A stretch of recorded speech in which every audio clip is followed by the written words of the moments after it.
بخوان و حفظ کن مثل باران.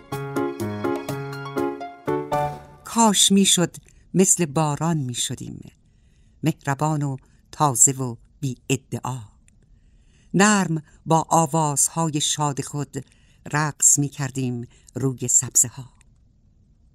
کوچه ها و بام ها پر می شدند از صدای پایکوبی های من. سبزه می رویید در هر باغچه از تراوت های جای پای من.